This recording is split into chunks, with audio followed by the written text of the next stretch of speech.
Tuhan sertamu. Dan sertamu juga. Inilah Injil Yesus Kristus menurut Santo Matius. Dimuliakanlah Tuhan. Dalam khotbah di bukit, Yesus bersabda, "Hati-hatilah, jangan sampai melakukan kewajiban agamamu di depan orang supaya dilihat. Sebab jika demikian, kalian tak akan memperoleh upah dari Bapamu yang di surga. Jadi apabila engkau memberi sedekah, janganlah engkau mencanangkan hal itu, seperti yang dilakukan orang-orang munafik di rumah-rumah ibadat dan di lorong-lorong, supaya dipuji orang. Aku berkata kepadamu, mereka sudah mendapat upahnya. Tetapi jika engkau memberi sedekah, janganlah tangan kirimu tahu apa yang diperbuat tangan kananmu. Hendaklah sedekahmu itu diberikan dengan tersembunyi. Maka Bapamu yang melihat yang tersembunyi akan membalasnya kepadamu. Dan apabila kalian berdoa, janganlah berdoa seperti orang munafik. Mereka suka mengucapkan doanya dengan berdiri dalam rumah-rumah ibadat dan di tikungan-tikungan jalan raya, supaya mereka dilihat orang. Aku berkata kepadamu, mereka sudah mendapat upahnya. Tetapi jikalau engkau berdoa, masuklah ke dalam kamarmu, tutuplah pintu dan berdoalah kepada Bapamu yang ada di tempat tersembunyi. Maka Bapamu yang melihat yang tersembunyi akan membalasnya kepadamu. Dan apabila kalian berpuasa, janganlah muram mukamu seperti orang munafik. Mereka mengubah air mukanya supaya orang melihat bahwa mereka sedang berpuasa. Aku berkata kepadamu, sesungguhnya mereka sudah mendapat upahnya. Tetapi apabila engkau berpuasa, minyakilah kepalamu dan cucilah mukamu, supaya jangan dilihat orang bahwa engkau sedang berpuasa, melainkan hanya oleh Bapamu yang ada di tempat tersembunyi. Maka Bapamu yang melihat yang tersembunyi akan membalasnya kepadamu." Demikianlah Injil Tuhan. Terpujilah Kristus.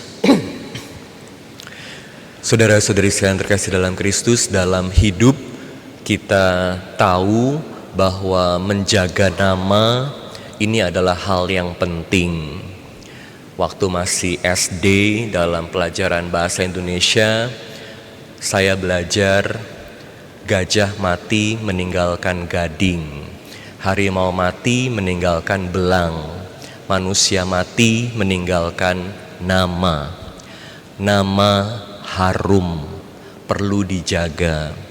Makanya seringkali kita juga tergoda untuk fokus pada bagaimana menjaga nama, supaya reputasi kita ini baik, dikenal sebagai orang yang punya integritas.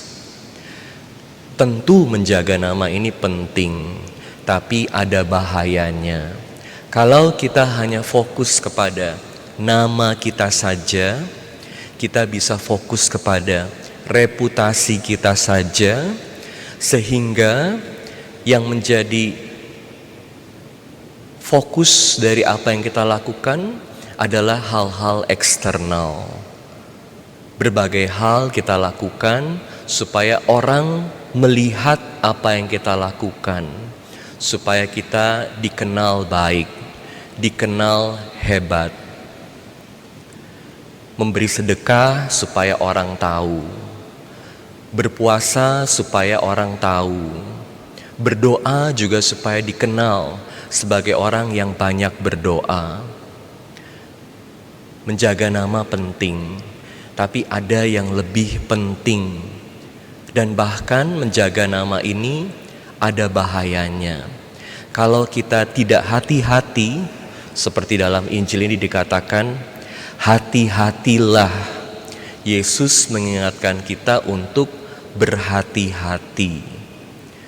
Karena pendapat orang, pandangan orang tentang kita itu gampang sekali berubah. Jadi kalau hidup hanya berdasarkan apa yang orang lain katakan tentang kita, kita udah lakukan baik pun orang bisa lihat negatif, rugi sendiri. Apalagi kalau harga diri kita ditentukan oleh apa yang orang lain katakan. Dan bahayanya lagi, karena kita fokus kepada hal-hal eksternal, kita lupa ada yang lebih penting, yaitu hal-hal internal untuk membentuk diri kita. Dan pada akhirnya kita perlu melakukan berbagai hal yang Tuhan Yesus ajarkan. Berdoa, berpuasa, memberi sedekah dengan hati yang gembira, seperti yang dikatakan dalam bacaan pertama. Bukan karena pujian orang lain, tapi karena ini membentuk kita menjadi pribadi yang lebih baik hari demi hari. Dan pada akhirnya, siapa kita, harga diri kita, nilai kita bukan ditentukan oleh apa yang orang lain katakan tentang kita, tapi karena kita selalu ingat bahwa kita adalah anak-anak Allah. Di dalam Injil ini diulang sampai 3 kali. Kalau kita setia melakukan kewajiban agama kita, apa yang Tuhan katakan kepada kita, yang Tuhan ajarkan kepada kita, bukan demi supaya orang lain katakan yang hebat tentang kita. Injil katakan, Bapamu yang melihat yang tersembunyi akan membalasnya kepadamu. Apa yang dunia bisa kasih kepada kita sangat terbatas. Apa yang Bapa bisa kasih kepada kita adalah hidup yang kekal, yang dunia tidak bisa berikan.